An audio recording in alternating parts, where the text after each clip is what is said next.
एक समय की बात है, नारद जी मुनि गोकर्ण नामक शिव के समीप जा बड़ी भक्ति भाव से उनकी सेवा करने लगे। एक बार नारद जी भगवान गोकर्ण के जो दिव्य भाव, जो शिवलिंग का जो भाव प्रकट है, वहां जाकर बड़ी सेवा करने लगे। और सेवा करते करते कुछ दिनों के बाद मुनि श्रेष्ठ वहां से, यानी कि नारद जी वहां से गिरिराज विंध्य पर आए। गिरिराज विंध्य पर्वत पर आए और विंध्य ने पर्वत ने, ध्यान से सुना, विंध्य पर्वत ने नारद जी का बहुत स्वागत किया। विंध्य राज ने नारद जी का बहुत स्वागत किया, नारद जी का बहुत मान सम्मान किया। और नारद जी ने कहा, विंध्य, मैं तुम्हारी सेवा से बड़ा खुश हो गया, मैं तुम्हारी सेवा से बड़ा प्रसन्न हूं। और विंध्य पर्वत ने कहा, सुनो नारद जी, मेरे यहां किसी चीज की कमी नहीं है, मेरे यहां पर किसी चीज की कमी नहीं है, मेरे यहां किसी बात की कमी नहीं होती है। और इस बात को लेकर विंध्याचल नारद जी के सामने खड़ा हो गया। मतलब विंध्य के मन में अभिमान था कि सबसे बड़ा मैं हूं, मेरे यहां किसी चीज की कमी नहीं है, मैं सबसे बड़ा हूं। ऐसा विंध्य पर्वत के मन में भाव जागृत हो गया।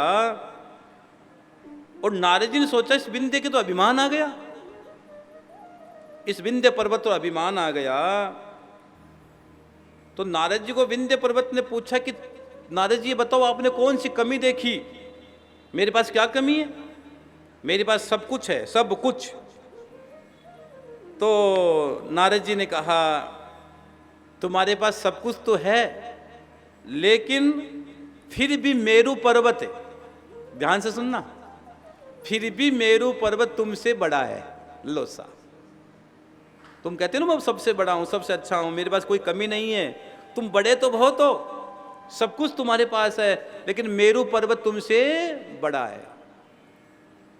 अब भाई, और तुमसे ऊंचा है, उसके शिखरों का विभाग देवताओं के लोगों तक पहुंच चुका है, उसके शिखरों का भाग है जो देवताओं देवलोक तक पहुंच चुका है, किंतु तुम्हारे शिखर अभी तक वहां नहीं पहुंचे, तुम बहुत नीचे हो अभी। ये कहकर नारद जी वहां से चले गए। अब विंध्य के मन में विचार आ गया कि भाई मैं तो बहुत छोटा हूं, अब मैं बड़ा कैसे बनूं, अब मैं बड़ा कैसे बनूं। और मुझे विंध्य पर्वत ने सोचा, मैं कैसे मेरू पर्वत को नीचे दिखाऊं, मैं कैसे मेरू पर्वत को नीचा दिखाऊं। अब लेकिन मुझको इसके लिए क्या करना पड़ेगा, मुझे उसके लिए भगवान शिव का पूजन करना पड़ेगा, भगवान शिव की भक्ति करनी पड़ेगी।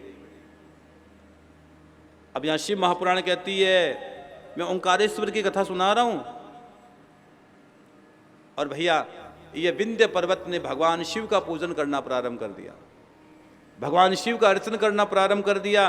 और यहां शिव महापुराण कहती है, विंध्य पर्वत ने 6 मास तक, 6 महीने तक भगवान शिव का पूजन किया है। 6 महीने हम आपको कोई भी चीज बताए ना, तो 1-2 दिन में चमत्कार की आशा मत रखा करो, 1-2 दिन में चमत्कार की आशा मत रखा करो। समय लगता है, समय जरूर लगता है। जो करते रहोगे भजन धीरे धीरे, धीरे धीरे धीरे तो मिल जाएगा वो सजन, धीरे धीरे सजन, धीरे धीरे। समय लगता है। जो करते रहोगे यतन धीरे धीरे, यतन धीरे धीरे तो मिल जाएगा राधा रमण, धीरे धीरे रमण, धीरे धीरे। तो विंध्य पर्वत ने 6 महीने तक भगवान शिव का पूजन किया है, अर्चन किया है, वंदन किया है, और 6 महीने तक हिले तक नहीं, वो हिले तक नहीं। एकाग्र भाव से। यहां कथा में संदेश करती है, जब आप भजन करने बैठो, माला करने बैठो, तो एकाग्रता से माला करो। उस समय आपका मन एकाग्र होना चाहिए, एकाग्र, एकदम एकाग्र भाव होना चाहिए, आपका मन एकाग्र होना चाहिए, माला पर मन टिका होना चाहिए, एक एक मनके से मंत्र की गुंजायमान होना चाहिए। माला लोगों को करनी नहीं आती है, बहुत से लोगों को तो माला पकड़ने नहीं आती। ये माला नहीं है, माला लोगों को पकड़ने नहीं आती है। माला को यूं पकड़ा ही नहीं, ये अंगुली कभी माला की टच नहीं होती है, सब बताए। इस अंगुली से कभी माला का टच नहीं किया जाता है, पता है। और जब माला घूमती घूमती आती है, ध्यान रखना, जब माला घूमती घूमती घूमती घूमती आती है तो कभी भी सुमेरु को लांगा नहीं जाता है। ये सुमेरु है नहीं, ये बीच का, इसको लांगा नहीं जाता है। तो माला को हमेशा ये यूं करके और फिर वापस यूं घुमा लिया जाता है। हाँ, अगर आपने माला को सुमेरु को लांग दिया तो जो कर रहे हो गया। महाराज जी घना ही भजन करा, अरे कहाँ करो थे, किस जगह थारो भजन।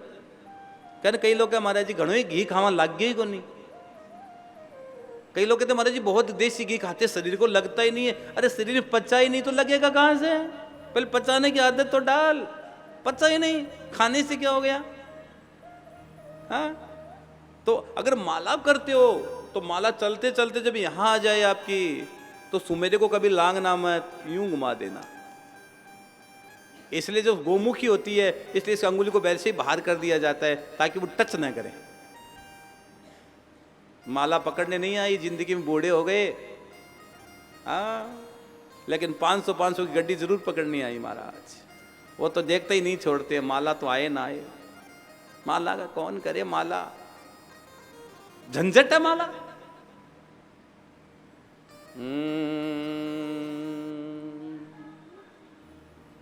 ऐसी लागी लगन मेरा हो गई मगन, ऐसी लागी ये माला है, ये भजन है। मगन वो तो गली गली हरि गुण गाने लगी, महलों में पली बन के जोगन चली। हाँ, महलों में पली बन के जोगन चली, मीरा रानी दीवानी कहाने लगी। ऐसी लागी लगन मीरा हो गई मगन, ऐसी लागे लगन मीरा हो गई। मीरा कहती आजो आजो जी सांवरिया मारा देश, उब जाऊं बाटड़ली। आजो आजो सांवरिया मारे देश। गिनता गिनता घिस गई मारी आंगली यारी रेख। ये माला घुमाते घुमाते रेखा, आंगले की रेखा घिस गई महाराज। हाँ हाँ, ये भक्ति है भाई। मीरा मीरा मेड़तनी। और यहां कहते एक माला करे आगे भगवान आ जाए, आ जाए, ले ले पकड़ ले। कोई हनुमान जी का, हनुमान जी आ जाए, अरे हनुमान जी नहीं आ सकते, बाल समय रवि बख्श लियो। जिन्होंने 55 में सूर्य को निगल लिया था, अगर हनुमान जी आप 22, 35 डिग्री तापमान में हिलने लग जाते हो, एसी चलाते हो, एसी। हाँ, तो कभी हाँ, तो ऐसा भाव मत रखना कभी। तो उसने 6 महीने तक तप किया। कितना? 6 महीने के बाद महादेव प्रकट हो गए। और जो महादेव प्रकट हो गए, जिस पार्थिव शिवलिंग बनाया था वहीं महादेव प्रकट हो गए। और भगवान शिव ने कहा, मैं तुम्हारी तपस्या से प्रसन्न हूं, मांगो तुम क्या वरदान चाहते हो। थोड़ा सा धीरे भैया, तुम क्या वरदान चाहते हो। अब विंध्य वरदान मांग रहे हैं।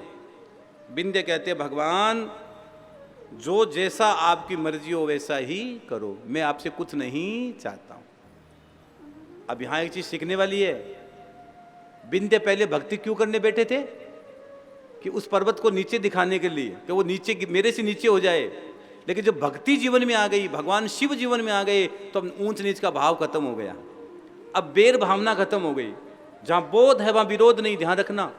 एक संत ने बहुत गहरी बात लिखी है, जहां बोध है वहां विरोध नहीं, और जहां विरोध है वहां बोध नहीं। अगर आप किसी से विरोध करते हो तो आप में बोध नहीं है, आप सत्संग में नहीं गए हो, आप गुरु के पास नहीं बैठे हो। और जब विरोध है वहां बोध नहीं है। जीवन का विरोध नहीं होना चाहिए, बोध रखो, बोध। हाँ, तो विंध्य की तपस्या से भगवान शिव प्रसन्न हो गए, और तप के प्रभाव से विंध्य की बुद्धि थी निर्मल हो गई, मन भाव बदल गया, और उसने कहा महादेव जैसी आपकी मर्जी हो आप ऐसा करो, आपकी जैसी मर्जी हो वैसा करो। और उसी समय सब संत महर्षि ऋषिवर आ गए, और उन्होंने सब देवादिदेव महादेव से प्रार्थना की, महादेव एक काम करो, आप सदा सदा के लिए यहाँ विराजमान हो जाओ, सदा सदा के लिए आप यहाँ रहो, ए महाकाल। और भगवान शिव ने कहा ठीक है। वहाँ एक ही ओंकार लिंग था, वह 2 स्वरूपों में विभक्त हो गया उस समय। ध्यान से सुनना भैया, जिस शिवलिंग की पूजा कर रहे थे वो 2 भागों में विभक्त हो गया। प्रणव में तो जो सदाशिव थे वो ओंकार के नाम से विख्यात हुए, और पार्थिव पूर्ति में जो शिव थे, ज्योति प्रतिष्ठित हुई, वह परमेश्वर संज्ञा के नाम से, तो ओंकारम, ओंकारेश्वर और परमेश्वर दोनों नाम से इसको जाना जाता है। हाँ, तो पार्थिव शिवलिंग के रूप में जो पूजा हुई वो परमेश्वर के रूप में विख्यात हुए। और जो यहाँ कथा लिखी गई है कि जो प्रणव रूप में जो शिव थे, प्रणव रूप में जो शिव थे वो ओंकारेश्वर रूप में प्रसिद्ध हुए। चीज दोनों एक ही है, ओंकारम, ओंकारेश्वर, ममलेश्वर, परमेश्वर बोली भी बोला जाता है इनको। और इस प्रकार ओंकार और परमेश्वर ये 2 शिवलिंग भक्तों को अभिष्ट फल देने वाले हैं। जय श्री श्याम। आप सभी श्याम प्रेमियों से नम्र निवेदन है कि पूज्य महाराज श्री जी का YouTube चैनल मनुश्री जी महाराज रत्नगढ़ वाले को सर्च करें, सब्सक्राइब करें, शेयर करें, बेल आइकन दबाएं, ताकि महाराज श्री जी की वाणी जन जन तक पहुँचे और सभी को उसका लाभ प्राप्त हो। जय श्री श्याम।